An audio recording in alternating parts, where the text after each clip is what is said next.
Greetings. Hello, my friends. My name is Edward Stinson III, and I am your Wonder Knight.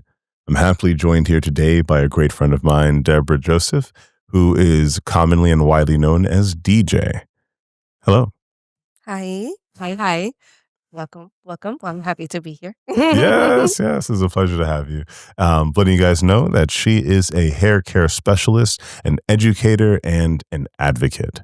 And through my time knowing them, they've been someone who has frankly been one of the strongest and healthiest voices for advocacy, especially in the Black community and especially when it comes to hair care. So I'm happy to have you here and would love for you to please tell them a bit about yourself.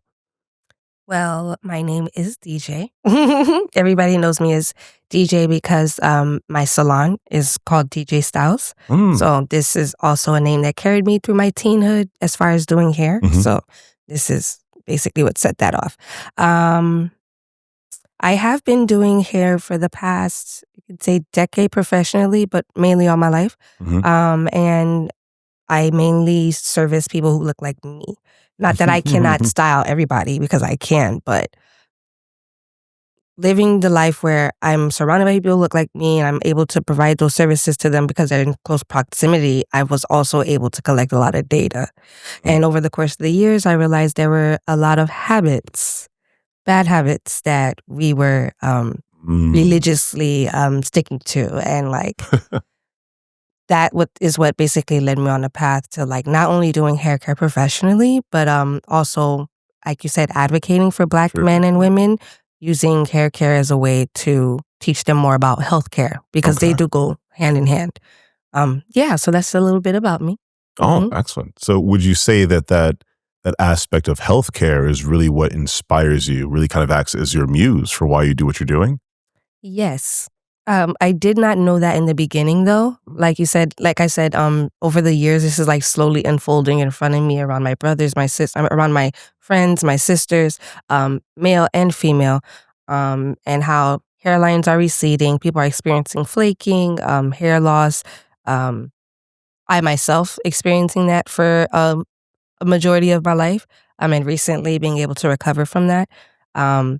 That has inspired me to want to educate myself more on what could be going wrong and how can I also be the solution.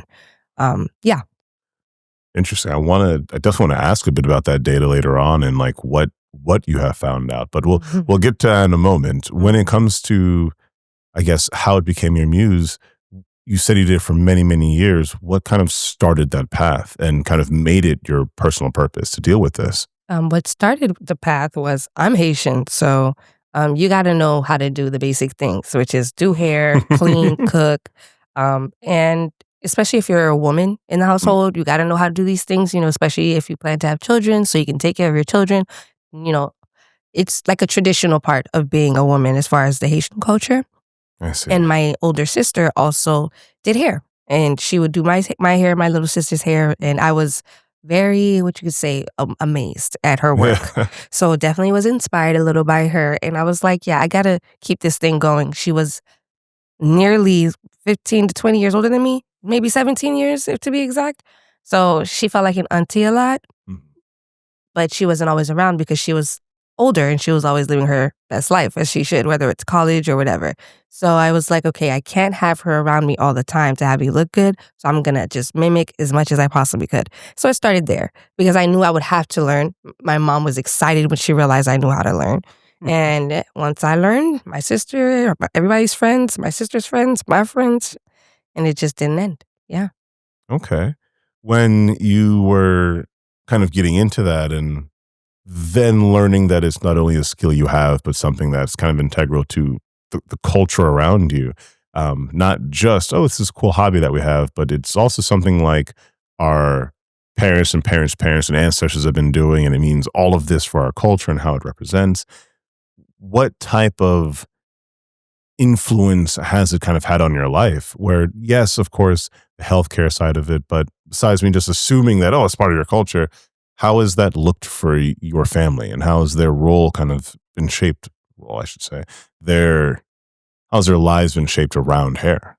I agree. I'd say as far as hair in general has so many aspects. So you have the healthcare aspects, and then you have the, you can say, racial discriminatory Yeah, yeah, that's fair. aspect, and then you have the law aspect too, which kind of go hand in hand with the health and with the basically all three as far as health, law, and it being racial, they go hand in Hand in hand. hand. And the more so in the beginning, like I said, there's many aspects to it for me. It unfolded at first as, okay, this is something that I just know how to do.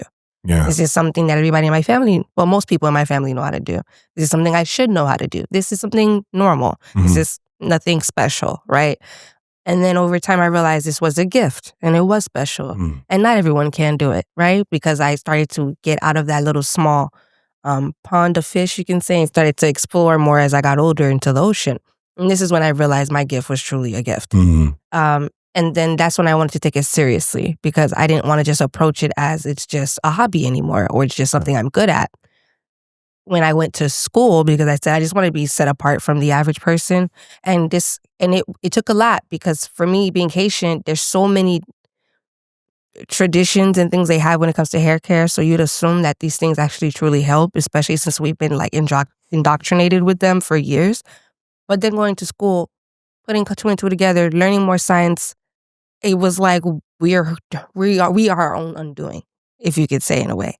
So that's basically what I spend a majority of my work day teaching my clients, explaining to them. If you're comfortable sharing, and I definitely now want to ask about it, what is some of the data you've learned, or what are just some of the major factors that are leading to these problems with hair care? Or especially, like you said, in the community, there are a lot of things we follow religiously. What are some of the biggest factors you've seen that you wish some people at least maybe not have to stop immediately, but at least definitely learn more about? So one of the main things is, for me, that I have to religiously talk about is protective styles.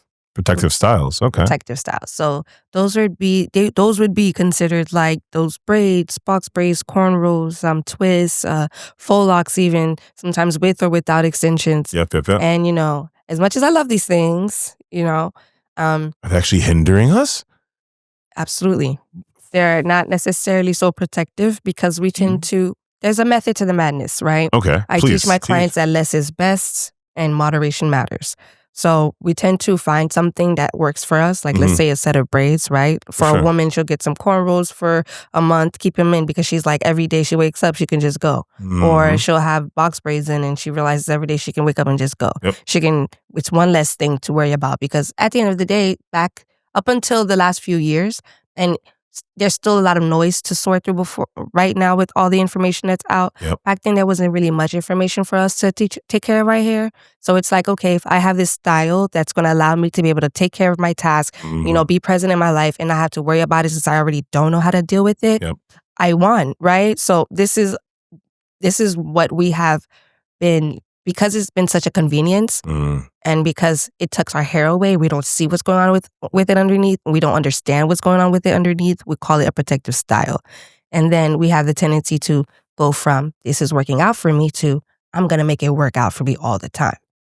So we go to wearing the braids for an extended period of time, which varies by person. I don't like to give a set amount of time, like, 4 weeks, 6 weeks, 8 weeks, because honestly, every scalp condition is different. Every hair texture is different. Every person's lifestyle, what they're going through, if they're premenopausal. Sometimes braids on somebody who's going through menopause, it's hot. They don't want to deal with that, right? So it's things, and they don't want to deal with that for too long. Maybe it's for a vacation for a couple of weeks, and you can. So it varies by person. So I'm not even going to get into that. It's a whole thing. Get to my class if you want to be a part of that. But it varies by person, and it should not be abused in a way to where it's one size fits all, which I've noticed the braiding community tends to do.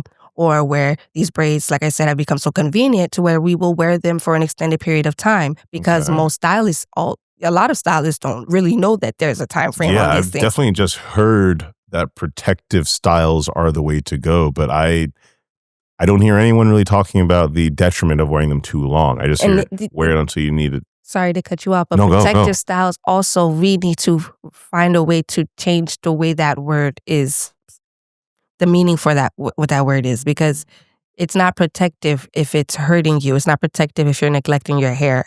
It's not protective. I say protective styles really lean towards more natural styles to where, like I mentioned before, they're not worn for such an extended period of time, Yeah. or you don't have such tension, like tightness on the head or weight on the head with the long extensions, or where you're even wearing the extensions back to back. Ooh. Like you'll take them out and then next day you get another set and then you wear them for another 8 weeks. Your hair is dehydrated. Your scalp is Yeah, how's probably your going to hand? start flaking. You're probably going to experience some hair thinning. So, and that's what a majority of us are experiencing because we've been experiencing it for so long. We think it's normal, but it's just common and it's not okay. And this is coming from someone who has been a protective style junkie, a Mhm. braid junkie. You can't tell me nothing because I wore my box braids for 4 or 5 months. I like religiously. So Yeah, I yeah, know yeah. I've had alopecia areata. I've had scalp flaking. I've had no edges. I've had the back of my head bald for like 2 years. This is the longest my hair's ever been because I decided, okay, I'm going to take this education and I'm going to apply it to us as well. I don't know why us as a Black community feel like science, let's say in the Black community, aesthetic is more important than science. That's truly what we care about. We care about the style, the fashion, the look of it. We're not really paying attention to what's really happening to us on a health aspect, on a health level. So that's what got me deeper into it. Going into school, I was expecting for me to just play with hair all day. Yeah. And I didn't get that. And I didn't get that. And I was so happy that I didn't get that. Yeah. The first 6 months was straight bookwork, straight science. You learn chemistry, anatomy. You learn, there's so many things that you learn about the hair, the skin, the body. And you have to know these things because it's all connected, Yeah. which is why I'm more of like a holistic educator. So yeah, all that to say there's so many aspects to it. Like, but in the beginning it was, just a hobby. Then it evolved to, I'm going to school. I want to take this seriously. Then it evolved to, whoa, all this information. Why are we not using this information? Mhm. And it was so serious to me to the point where I felt like even if you're not going to do hair professionally, even if you're not going to cut hair professionally, you should go to cosmetology school. It's only 8 months to a year, depending on your lifestyle. Mhm. And you will learn so much about yourself.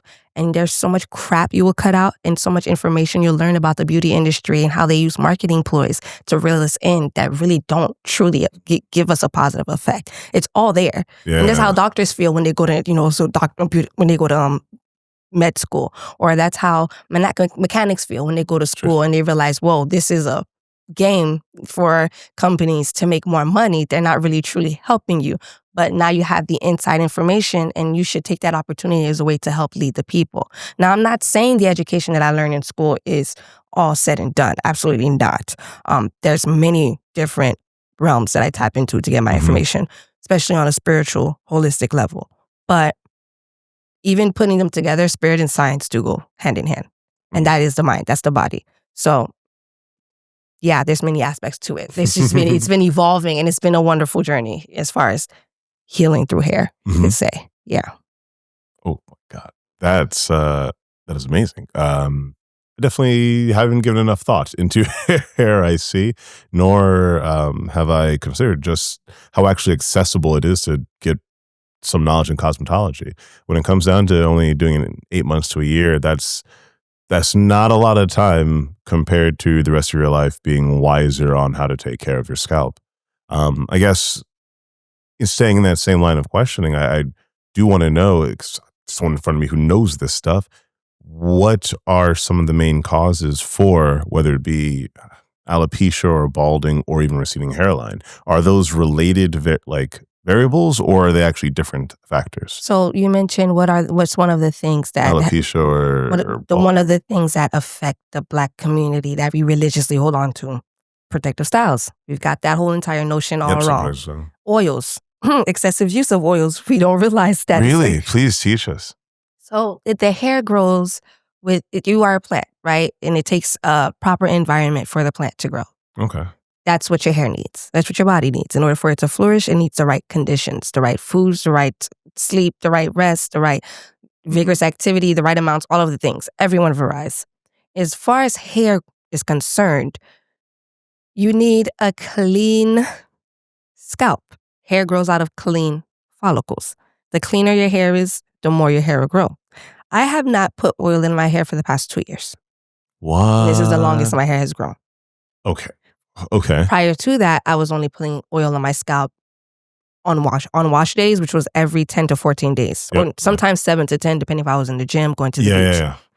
And that was only on wash days because that at the time I was experiencing some flaking.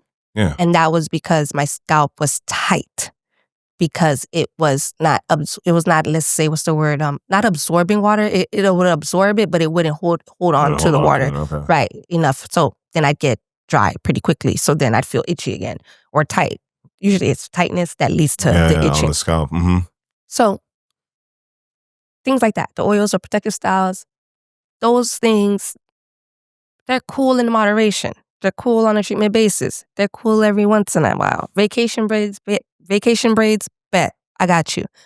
But like when we're doing it over and over again for long and holding on to them for long extended periods of time, and then doing them back to back, and then not allowing the hair and the scalp to get hydration, cleansing, and stress relief from the pulling and the tensions of the braids or the twists, whether they have extensions or not.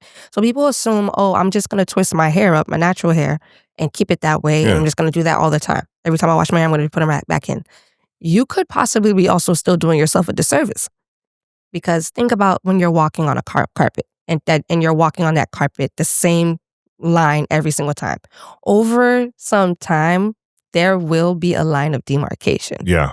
So there's going to be some pre-existing history of stress and tension, or, like a footprint of the stress that had been put on it, right? So that's what's happening to our scalp and our hair. We need water to basically help it get back to normal. We need the hair and the scalp. We need the scalp in general mainly to breathe and chill, not have so many things suffocating it or hanging on to it. So think of, like, as I mentioned, your hair is a plant. Plants need sunlight. We need vitamin D. Some people don't know. And like I said, I'm an advocate for the Black community. They tend to be upset at the fact that they have shrinkage. And I'm like, first of all, two things. And this is how I shut down the conversation. I'm like, one, you need shrinkage because shrinkage lets you know your hair is healthy. That means your elasticity is where it needs to be. If it does not spring back to its original or to a shorter length, then your elasticity is off. It's been compromised and you likely have damage. And for someone who wants their curls to be healthy and, even cohesive with the rest of their hair, you don't want to be at risk of that. So that's one, shrinkage. Shrinkage is a great thing. If you have shrinkage, you are very healthy. You have very healthy hair. So that's one. Two, as melanated creatures, our hair tends to grow outwardly, right? But it's not just for people with melanin. This is mainly for people who tend to also have coils, right? And a lot of us tend to have our hair grow out like that. And the main reason for that, I recently discovered, or let me not say discovered, I recently learned. I'm not fucking Columbus. But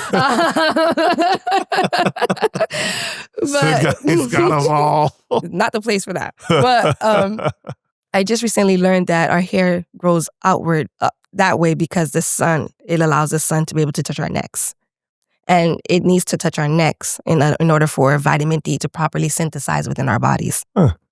Especially as melanated beings, because we need a little bit more time than the average person in the sun in order for that vitamin D. And vitamin D is not necessarily something that you need that's like a vitamin that's over the counter. It's a hormone. So you need the sun to continue to reactivate that hormone so the rest of your body can be fully functional and optimal. So that's just one part of it. The plant, right? It needs the sun. We need the sun. Plants need water. Depending on the plant, like us, depending on the texture of your hair, depending on your scalp condition, it has nothing to do with your race. Hair has nothing to do with your race. It's a fabric. So it just depends on different makeups of your characteristics of your hair and scalp, and that'll determine what you need. So as far as a plant needing water, different plants require, let's say a snake plant will require water once every now and again, or you'd have another flower that would probably need to be watered once every week. So depending on the texture of your hair, depending on your scalp condition, that would apply, but you would never want it to go farther than a month as far as watering. But in the Black community, that's another myth. I guess we're debunking Yeah. myth today, where we people are saying we have to, and this is the way to do it, that we should wash our hair once a month and that's all we need. That is not the I case. don't, yeah, no. A clean scalp is what grows hair. So the fact that while you're washing your hair, at least, so once again, this part varies because I don't like to just say, oh, Black people should wash their hair every 14 days, every 21 days, every 10 to 14. It depends on you, scalp condition, hair texture, your lifestyle, the styles you do on a basis, all that stuff. But typically, it would have to be at least every 5 to 14 days. And we've got this preconceived notion that one time a month, once every 6 weeks, once every time we take down this style for 2 months, and then we wash it, and then we put another style for 3 months, and then we wash it. Our hair's not getting the love, the treatment. It's not getting it, yeah. Absolutely. And if you're someone who really loves their hair and wants their hair to be like a specific way, like let's say, oh, I want my hair to be more softer, or I want my hair to be more stronger, or I want my hair to be more shinier. The treatments, the best time to do these type of things and to get the hair that way is when the hair is wet. The hair is best set when it's wet. When it's wet, you can reprogram the hair. Okay. This is how you get your hair to be healthy. But if we're not giving our hair opportunities to get into the shampoo, to get washed frequently, or at least consistently, then we lose those chances and those opportunities. So this type of education, shedding light on this type of stuff is what I do all day at work. This is my life. This is my life. And I don't hate it. I love it because it shows me, once again, this is still revealing data to me at how far gone we have been in the community and how there's been a lack of, targeted information, true education and information for us. Don't even get me started on relaxers and chemical services. So, and this is, and also I do want to shed light. I don't hate on any of these things. If you want your hair to be straight, by all means. If you don't care for your curls being damaged because you like to keep your hair straight, do that. But do it the healthy way. Do it the right way, right? If you want to wear relaxers, do that. Do it the healthy way. Do it the right way. Go get it professionally done by someone you know can actually is experienced with it and can handle it, right? Not somebody who just says they do relaxers. Everybody just do stuff now.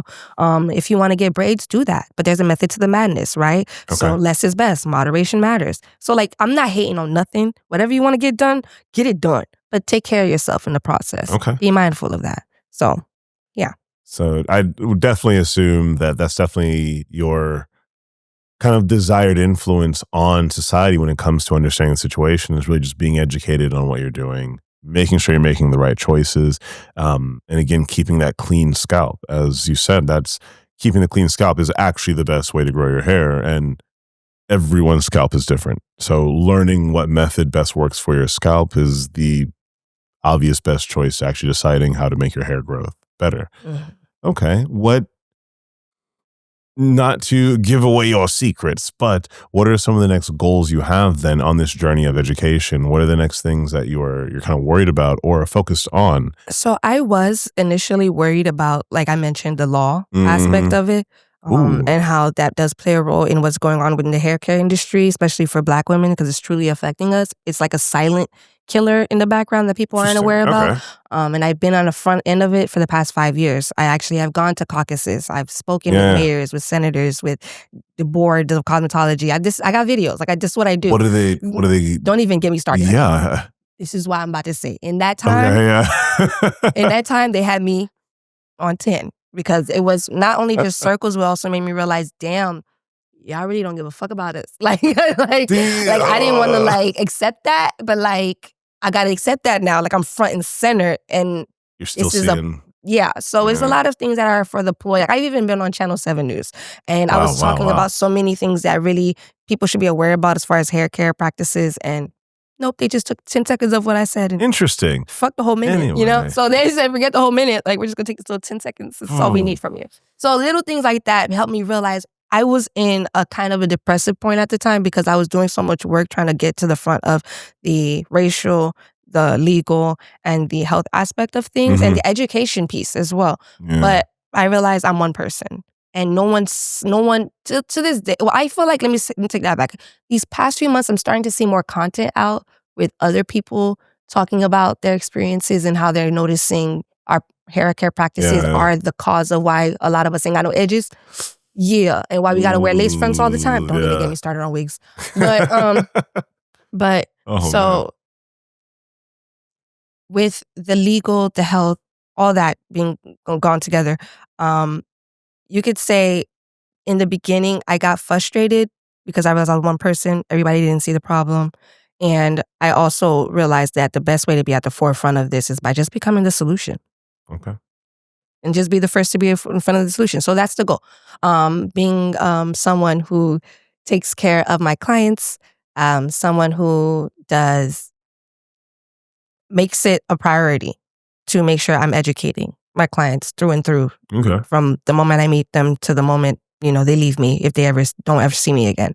I also am now in the process of being able to trying to do that on a mass level. Yeah, yeah, right? yeah. So, yeah, that's my goal. Heck right now. yeah. Yeah. Just efficiently and effectively doing more of what you were already doing, keeping up with the health, keeping up with educating people on the law aspect of it, the racial aspect of it, the health aspect of it, getting more people to just really see the connection with all that.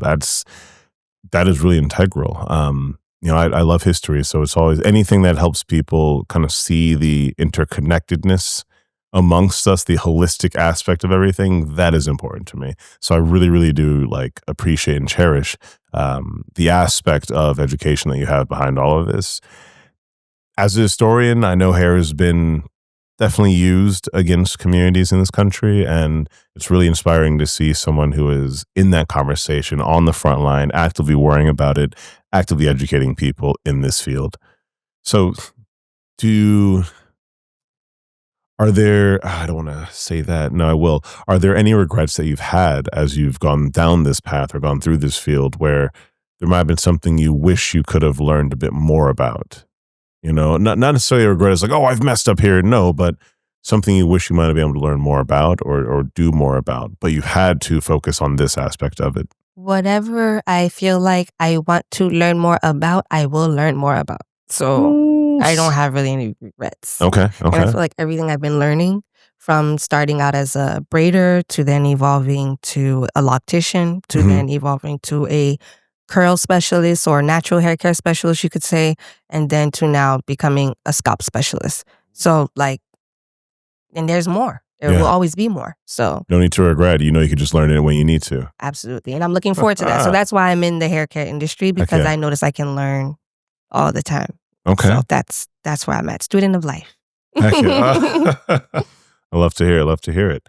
So then I guess kind of wrapping up a lot of the ideas you've talked about today, what in trying to kind of gain insights from this, what is a profound piece of wisdom that you would love to leave with audience members or leave with each of the clients who do come to you and do look to you for knowledge or education about the law, about the health, about the racial aspect of it? What is some profound wisdom you want to leave with people that you definitely need them knowing about their hair or scalp, I should say? I would say it's very general, and it's general so that it applies to everything. Nothing happens to you. Everything happens for you. So to all the girls and the guys who have the naps or the curls that they can't seem to understand or decode, there is a way. Just be more patient with yourself. Take more time to understand it. Same way we would take time to read a book or take time to binge on a Netflix series. Take some time every weekend to get to know yourself on wash day, and give yourself grace. Everything not everything that happens is not, against you. It's for you. And once you start to look at it more like that, life becomes much more opportunistic, and much more productive and much more fulfilling. So, yeah. Oh, it's beautiful. Okay, before I let you, I got to ask a couple questions that are just general questions. 'Cause finally, we have a hair specialist here. What is the timeline that a person's wash day should be? Oh my goodness. Should it just be like a flat 2 Can we weeks? talk about you? How about this? Because I feel Okay. like if we do general, people are going to run with this information and think Okay, it's like okay. law. And it's not, like I said, it varies by person. I have to stress that it varies by person. Okay. Okay. So as far as you concerned, I haven't felt your hair. Okay. Can I get a feelsies? Okay. I haven't checked your scalp. Okay, she fluffy or whatever. Okay. You Juices and berries, man. I feel you. I feel you. I'm assuming you don't have any scalp flaking. Not that I know of, That's unless it goes on for fantastic. like several weeks. Does it? Teach me, does it? Oh, no, it was when I had the braids for a while. Oh, Yeah, true. Yeah, I did. so I that's did. what happens. So you see what happens when you keep them in for Yeah, a I did while. have them in for like 3 weeks. So I had them for 3 weeks. Oh my So God. guess damn. what? 2 weeks would be the max. 2 weeks would be the time? So I would say your sweet spot is typically between every 7 to 14 days. 7 to 14 days. Never Okay. let it go over 14. Today was, yesterday was my 14th day. Mhm, I had to mhm. wash my hair. I said, oh, I can feel it. Like, ooh, I gotta hit it. And I was never this way. Yeah. Guys, so one thing you'll notice to your hair, you think it's soft now, it'll be very soft after you get more consistent. Okay. Yeah, I know. Like, promise. Shameless, he was talking about it all the time. I do Renaissance Fair like all the time, and so I'm always doing sword fighting, or I'm training with our many members on like sword fighting and everything. So for the people who are more active, and they're of course going to be interested in quote unquote protective styles, what would a person who is staying active, keeping active 2 to 3 to 4 times a week, should it still come down to, should you then not, I don't want to say lessen the time that you wash it, but lessen the times between washing, of course, because you're sweating all the time. So someone who's very active, basically, like I was, when I was at the gym, I'd have to wash my hair every 7 to 10 days. Okay. So if my hair is washed, I'm retwisting it and I'm doing, So Could be weekly, basically. But like, honestly, for me, even though I don't even need to retwist it all the time. I just recently stopped doing retwists all the time. I just probably do a retwist maybe once every 3 washes. Yeah. Because that tension constantly applied every 14 days still applies. And my hair gets longer, that's added weight. It still applies. Okay. So no matter if you've gone the natural route or with the extensions, these things carry their own weight. So I know they defy gravity, but do braids help hair grow if you do it in the proper way? If you do it in the so proper that's way. how I do it in my salon. But so let's bring it back to you. Please, Someone go who's ahead. active. You typically want to wash your hair every 7 to 14 days. But if you're wearing braids, right, I would typically say you can keep them in for about 10 days. You take down those braids, let your hair breathe for about 3, and then you wash your hair. You can even wear your braid out. Like, so people tend to like miss out on that because they're just like so quick to washing the hair and then re-putting another style back in. It's like, chill, bro. You can actually let your hair breathe with the braid out or the twist out, and then you can go wash your hair, and then you can get another set done because you're giving yourself some time. But that's for somebody who's doing their hair with their natural hair. You typically do cornrows, so that's safe if you're washing your hair every 10 to 14 days.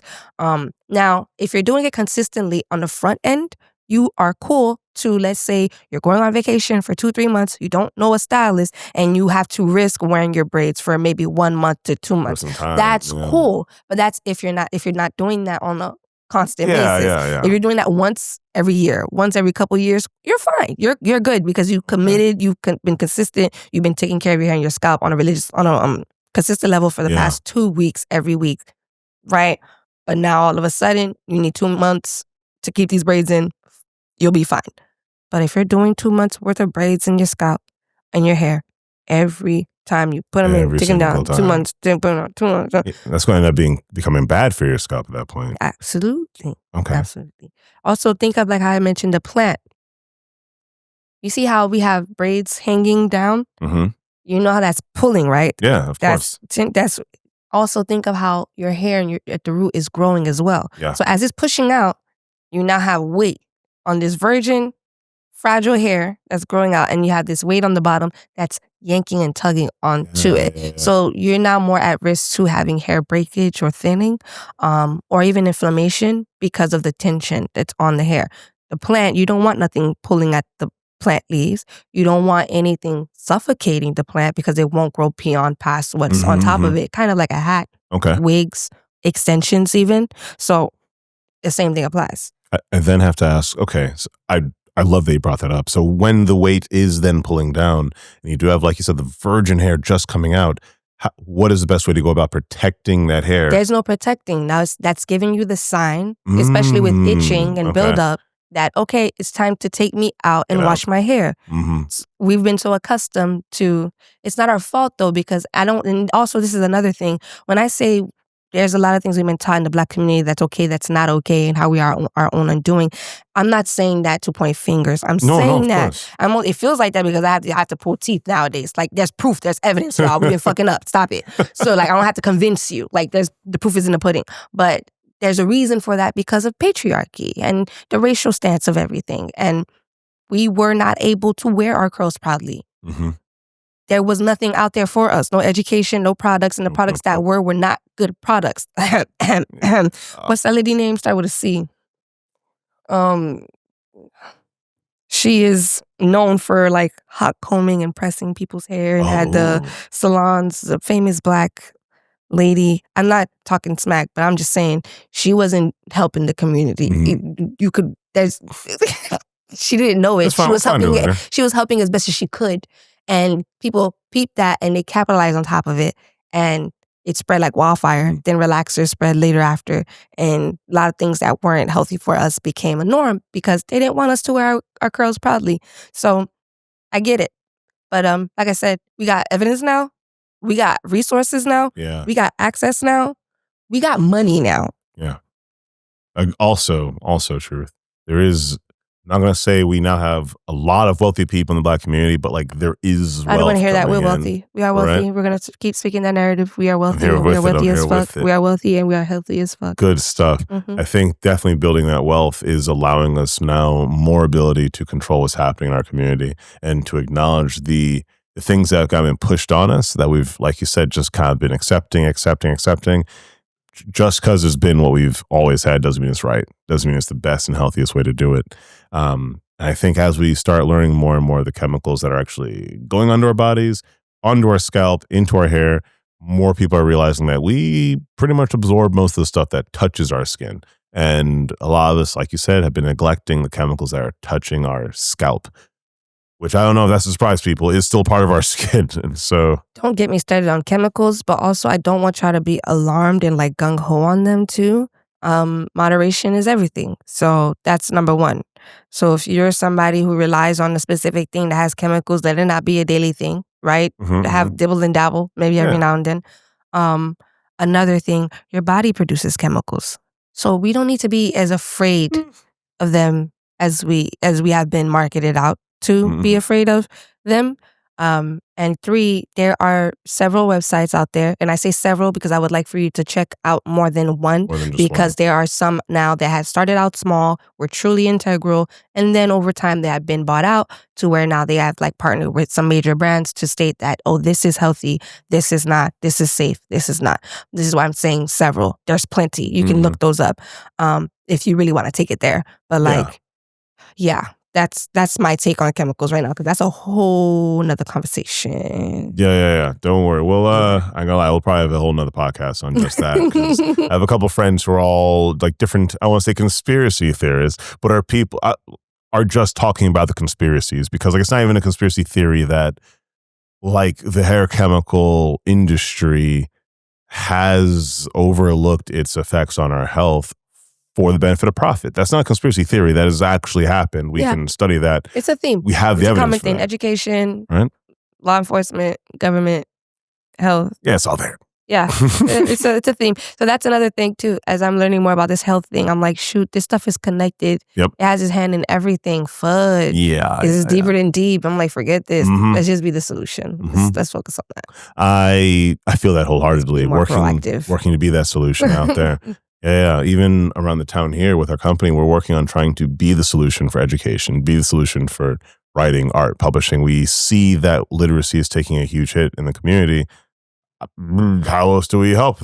Let's do it. Let's actually be one of the companies that are helping. Let's make the programs. Let's give the education. Let's do those classes. Let's create those workshops. Let's collab with those people.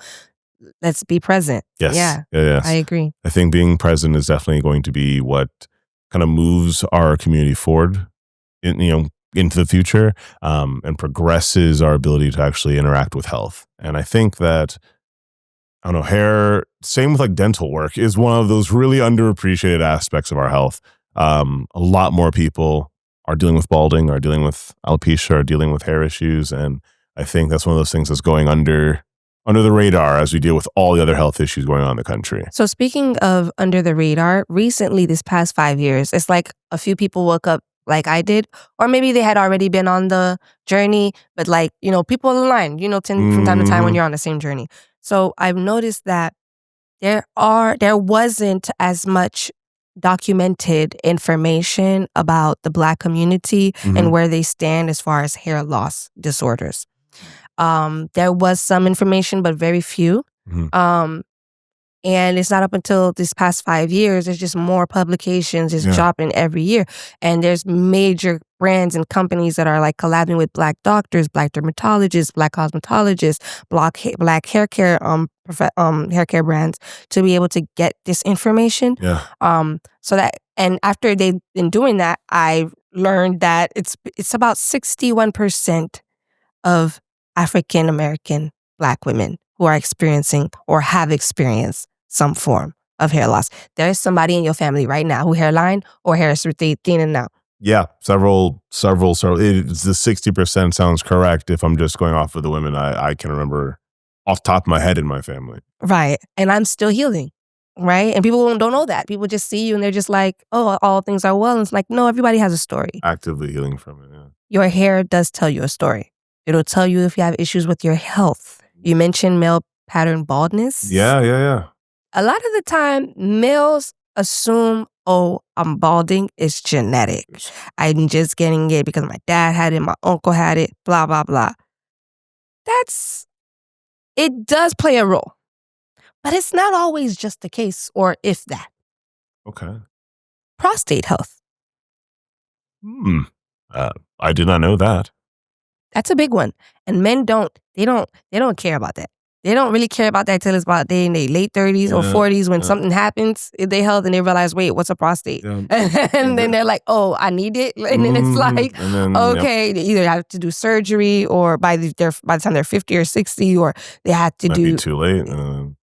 So taking care of your reproductive system, and this applies to both men and women, just doing that alone will have you and your hair at your best, or at least as best as it could be, right? So that's something to consider as far as for my men. Interesting. Okay. Yeah, prostate health. And as no matter how young you are, like it's never too early to make sure you're on top of that. Yeah, no, I know that like I worry that sometimes, we'll attribute it to, oh, it's just hair loss issues. But I'm glad you brought up the issue of the prostate like problems, because I do worry that sometimes it's, early signs of like cancer, but we don't realize it. Early signs of, these very strong, powerful, and prominent diseases. But because, like you said, we just don't have enough research in our communities, we're missing out on just seeing the signs. We should be realizing it more and more, but we're missing out on that.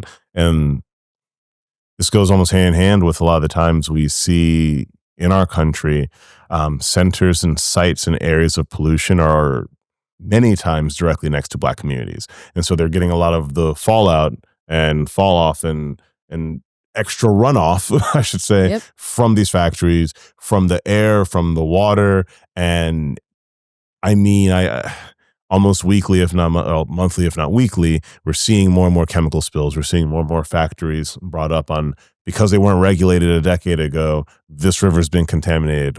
This river is the water source for these 36 towns, 24 of which are places predominantly of people of color. Who could have calculated that? Yeah, the shit end of the stick. And honestly, I feel like right now, so after doing, and I'm still constantly learning, but after having gone through this entire exploration of hair and learning history, I had to learn also about the social injustice that we were experiencing as Black people. And I realized that we have come a long way as far as freedom and access to resources and creating regulation. Like we had power. Yep. And we do have power. We do. But it feels like there's no one at the city hall meetings or the council meetings, or you have to pull teeth to get somebody to a rally, or to have a fundraiser for a great cause, or to just like meet together and have a meeting about creating some way to have our neighborhood safer. Yeah. Stuff like that was a thing for us because we didn't have the TV, the social media, the fancy cars, all the constant distractions that's out right now. And everybody's like trying to chase some status. Everybody's trying to constantly appease to the Joes. Yeah. Yet our community is failing. And it's not like we don't have, if anything, we have more access and more resources. We do. I completely agree. We have significantly more access to resources today than we've ever had. So you think it'd be much easier for us to be like, hold up, here's a problem. Let's get this petitioned out. Let's go talk to our city mayor. Let's go talk to our city commissioner. Let's go get this taken care of. It may take a while, but it's better than just sitting here and having to deal with this dump for the next 10 years because no one feels like, oh, they're enough. And or that they don't even see that it's a problem because they're distracted, versus you actually taking the opportunity to use the community or use your power, even if it's individual, to make that type of regulation. That's what I was doing in the first couple of years of it. But I realized it was a constant roll around, and it wasn't just one industry I had to affect. It was several industries. And I said, that's way too big for me as a task. That's and tough. for me to reach out to other people who don't see the problem, I'm better off just being the solution. So let's be that too, right? Yeah. Let's be the solution. Okay, they don't want to regulate trash. Let's regulate trash. Let's do it. Like, you know what I'm saying? Like, let's find a way. Let's give people jobs. Let's find a way to outsource this. But there's so much distraction. And it's not even just to the like social media or keeping up with the Jones aspect. We have to go to school. We have to work. You have to give education. We got to take care of our families. People are caretakers. Some people are taking care of their mothers, their grandparents. Some people don't have nobody. Like, so I get it. I get it, but like it hurts, but it's also like this is where you have to really more than ever like be proactive. Yeah. So you can't do fuck sitting and sulking. Your ancestors did it, and like you really have to stand on that. Like realize that your ancestors did it. You would not be able to sit in your home and eat, chilling, not worry about somebody bomb rushing your house because your ancestors did it. We've been chilling for the past 100 years. We need to get back on it. That's all I'm saying. I heavily support this. Heavily support this. I full on get that same sentiment of, I do think that Black America has become very Americanized, and Americanized in the sense of our individualism has ended up disconnecting us from most of our communities. Our nationalism has separated us from our connection to the world, to Africa. At sometimes religious supremacy or religious nationalism has disconnected us, frankly, from the teachings of the religion we've been teaching in our own churches. And there's a reason that there have been jokes and protests and people mad that the Black church looks different than the white church. Well, yeah, because the vision of community looked different to those of African ancestry than of European ancestry. It just looked different. And how we proclaimed and shared and showed that love of faith looked different. And so, I mean, I don't want to say it's not surprising, but like it makes sense that after a century of yes, slavery ended. Thank God. I powerful. But I need people to stop thinking that the forces that wanted slavery back just stopped working completely right when the Civil War happened. Like they still want to demonize us. That's they still want to active. demonize That's hair. still active. You know, but they're also still working. we active too, though. And we need to be active because like, we have to acknowledge we that have they're power doing too. it. Yes. And that's all I'm gonna say. So I'm at that point where I'm tired of talking about the problem. I'm tired of talking about what's going wrong. I'm tired about saying, oh, this system. I'm over it. I'm all about solutions here. We need to know that solution based. How can we get together and team up on this thing that could actually change our lives? And it could change everyone's life, but really making a significant amount on Black people's lives, right? Because I'm not around. I'm not with this. It's just for Black people. I cannot stress this enough. I know how to style all types of hair. And I say this because I've had Black people sit in my chair, chocolate AF, okay, with the straightest of straightest hair, no chemicals, no nothing. It grows out of their hair straight genetically. And I've had people who's been so white and pale. And I'm not talking about albino, but them too. But I'm not talking about albino. I'm talking about like the white ones with curly, the most curly. Yep. So doing this for so long has made me realize we are way more connected than we are separated. It's not. Thank you. So we can come together, you know, and make things work out for everyone. But once again, you know, significantly, you know, for the Black people, it doesn't hurt. You know, it doesn't hurt. No, I'm with you on that. Our country has significantly like hindered our understanding of healthcare because we didn't want Black people to be successful. Like white people are having less access to healthcare because we built systems to take healthcare away from like a huge chunk of our population. So that's another thing I would like for people to take away from this podcast as well, is that the healthcare industry has always been big and booming, but the holistic industry is starting to head there. Yeah. But because it's heading there, the healthcare industry is trying to, you know, put their foot into it. So I would say for those people who are like me, who the medical industry has its place. They have the gadgets or whatnot. But definitely open up that holistic herbal store. Do that holistic healing.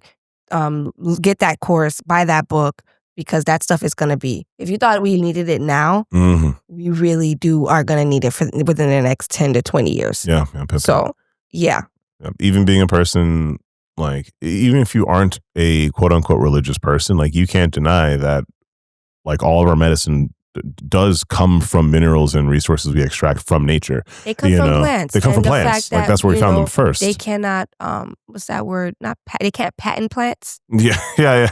They can't make money off plants. So this is why they synthesize They have the plants. to synthesize them. And then this is why they add the other fun stuff to keep you treated and not ever cured. Precisely. And then stay in business. And then, and then also another pet peeve of mine with the industry as far as medical, since we're on that topic. Please.